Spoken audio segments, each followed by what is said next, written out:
ओम गणेशी महागणेशाय नमः। राधे राधे दोस्तों, कैसे हैं आप सब। दोस्तों, आषाढ़ अमावस्या का हमारे शास्त्रों में विशेष महत्व बताया गया है। यह दिन भगवान लक्ष्मी नारायण को समर्पित होता है।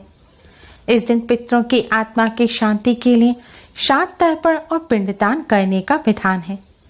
मान्यता है इस दिन पितृ तर्पण करने से जीवन में सुख सौभाग्य की प्राप्ति होती है।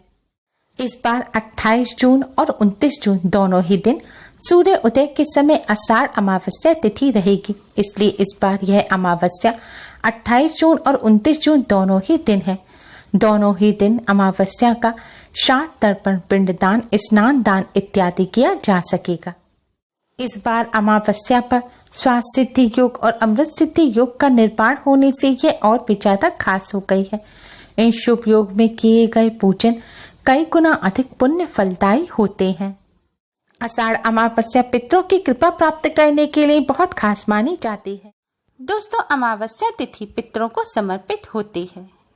पितरों को प्रसन्न करने के लिए, उनका आशीर्वाद प्राप्त करने के लिए अमावस्या तिथि पर पितरों के निमित्त दान, श्राद्ध, तर्पण अवश्य ही करना चाहिए। शास्त्रों में बताया गया है कि जो परिजन अपने पितरों की आत्मा की शांति के लिए, उनका आशीर्वाद प्राप्त करने के लिए अमावस्या पर पूजा या उपाय नहीं करते, उन्हें पितृदोष लगता है। शास्त्रों में पितृदोष को सबसे बड़ा दोष बताया गया है। जब कोई व्यक्ति पितृदोष से प्रभावित होता है तो वह कई तरह की दिक्कतों से लगातार घिरा रहता है। कड़ी मेहनत और लगातार प्रयास के बावजूद उसे मेहनत का फल नहीं मिल पाता। घर में लगातार धन की कमी बनी रहती है, धन की हानि होती है, शादी में दिक्कत आना, परिवार में कलह रहना, घर में किसी न किसी का बीमार रहना। अगर इनमें से कोई भी समस्या लगातार बनी हुई है तो आपको पितृ शांति के उपाय अवश्य ही करने चाहिए। पितृदोष को दूर करने के लिए किसी भी अमावस्या, पूर्णिमा या पितृपक्ष में श्राद्ध कर्म किया जा सकता है। ऐसा करने से पितृ तृप्त होकर हमें समृद्धि का आशीर्वाद देते हैं और सफलता की राहें सुगम बनाते हैं।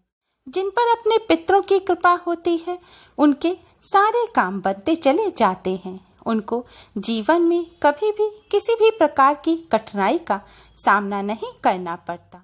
वैसे तो पितरों को प्रसन्न करने के लिए हर अमावस्या पर ब्राह्मण को अपने घर बुलाकर उन्हें भोजन कराना और दान दक्षिणा देनी चाहिए, या किसी पवित्र नदी पर जाकर पितरों के निमित्त श्राद्ध तर्पण कर्म करने चाहिए।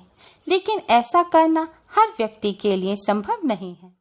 अगर आप भी अमावस्या पर यह नहीं कर सकते तो आज की इस वीडियो में हम आपको अमावस्या पर पितरों को प्रसन्न करने का एक बहुत ही आसान उपाय बताने जा रहे हैं। यह उपाय हर व्यक्ति अपने घर पर बहुत ही आसानी से कर सकता है। इस उपाय को करने से पितृदोष पितृ आशीर्वाद में बदल जाता है। पितृ अपने परिजनों पर प्रसन्न होते हैं और अपना आशीर्वाद देते हैं। पितरों के आशीर्वाद से सारे काम बनते चले जाते हैं। जीवन में खुशियां ही खुशियां आती हैं। इस उपाय से पितृदेव के साथ साथ भगवान विष्णु, माँ लक्ष्मी जी और सूर्य देव की भी असीम कृपा प्राप्त होती है। दोस्तों, उपाय करने के लिए अमावस्या तिथि पर सुबह उठकर नित्य क्रिया से निवृत्त होने के पश्चात आप स्नान करें। आप स्नान करने के जल में थोड़ा सा गंगा जल या फिर किसी पवित्र नदी का जल मिला लें और थोड़े से काले तिल भी आप जल में डाल लें। अब आप इस जल से स्नान करें। जल से स्नान करते समय आप 7 पवित्र नदियों गंगा, यमुना, गोदावरी, सरस्वती, नर्मदा, सिंधु और कावेरी को प्रणाम करें। या फिर आप स्नान करते समय हर हर गंगे का भी जाप कर सकते हैं। ऐसा करने से घर पर ही गंगा स्नान करने का, तीर्थ स्नान करने का पुण्य फल प्राप्त होता है। स्नान करने के पश्चात स्वच्छ वस्त्र धारण करें।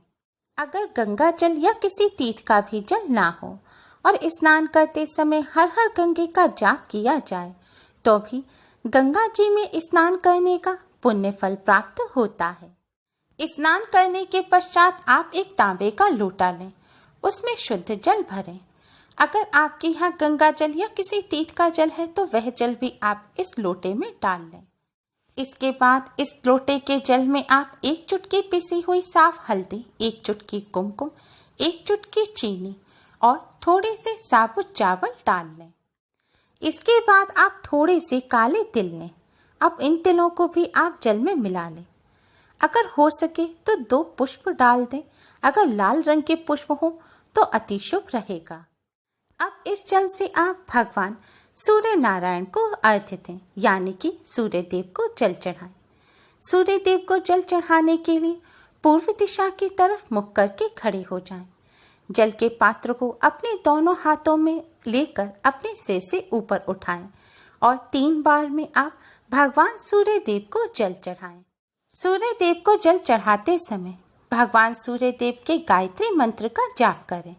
मंत्र इस प्रकार है: ओम भास्कराय विद्महे महातेजाय धीमहि तन्नो सूर्य प्रचोदयात्।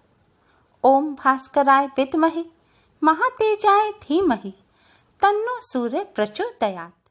आप इस मंत्र का एक बार जाप करें और सूर्य देव को थोड़ा सा जल चढ़ाएं, फिर रुकें, फिर मंत्र का जाप करें, फिर जल चढ़ाएं और तीसरी बार में आपको पूरा जल चढ़ाना है। इस तरह से 3 बार में आपको पूरा जल सूर्य देव को चढ़ाना है।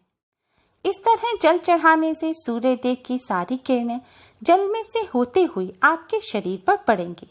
इससे आपका शरीर निरोगी, तेजवान और रूपवान बनेगा। सूर्य देव को जल चढ़ाने के पश्चात लोटे में जो भी तिल या चावल बच जाएं, उन्हें भी आप हाथ से निकालकर जल वाले स्थान पर डाल दें। जल चढ़ाने के पश्चात अपने ही स्थान पर खड़े होकर क्लॉकवाइज आप 3 परिक्रमा करें, यानी कि अपने ही स्थान पर खड़े होकर जिस तरह घड़ी की सुइयां घूमती हैं, इसी तरह आपको अपने राइट से लेफ्ट की तरफ 3 बार अपने स्थान पर ही खड़े होकर घूमना है। ऐसे भगवान सूर्य नारायण की आपको परिक्रमा करनी है। जल चढ़ाने के पश्चात आप भगवान श्री गणेश को प्रणाम करें, भगवान सूर्य देव को प्रणाम करें, भगवान विष्णु, माँ लक्ष्मी जी को प्रणाम करें और अंत में अपने पितृदेव को प्रणाम करें। इसके बाद भगवान सूर्य नारायण, भगवान विष्णु, माँ लक्ष्मी जी से अपने पितरों की आत्मा की शांति के लिए, उनकी प्रसन्नता के लिए प्रार्थना करें और पितृदोष से मुक्ति की भी प्रार्थना करें। इसके पश्चात आप पितृदेव से हाथ जोड़कर पितृदोष से मुक्ति की प्रार्थना करें और अपना आशीर्वाद बनाए रखने की प्रार्थना करें। प्रार्थना करने के पश्चात आप पितृदेव के इस मंत्र का 108 बार जाप करें। मंत्र इस प्रकार है: ओम पितृभ्य नमः, ओम पितृभ्य नमः। मंत्र का जाप करने के पश्चात आप पितृदेव को प्रणाम करें। पितृदोष से मुक्ति, सभी कष्टों और संकटों से मुक्ति की प्रार्थना करें। दोस्तों, ऐसा करने से पितृदेव अवश्य ही प्रसन्न होते हैं और अपने परिजनों को अपना आशीर्वाद देते हैं। जो लोग श्राद्ध तर्पण कर्म नहीं कर सकते, ब्राह्मणों को भोजन नहीं करा सकते, उन्हें पितरों की शांति के लिए, पितरों की प्रसन्नता के लिए और उनका आशीर्वाद प्राप्त करने के लिए इस तरह पूजन अवश्य ही करना चाहिए। इस तरह पूजन करने से पितृदोष पितृ आशीर्वाद में बदल जाता है।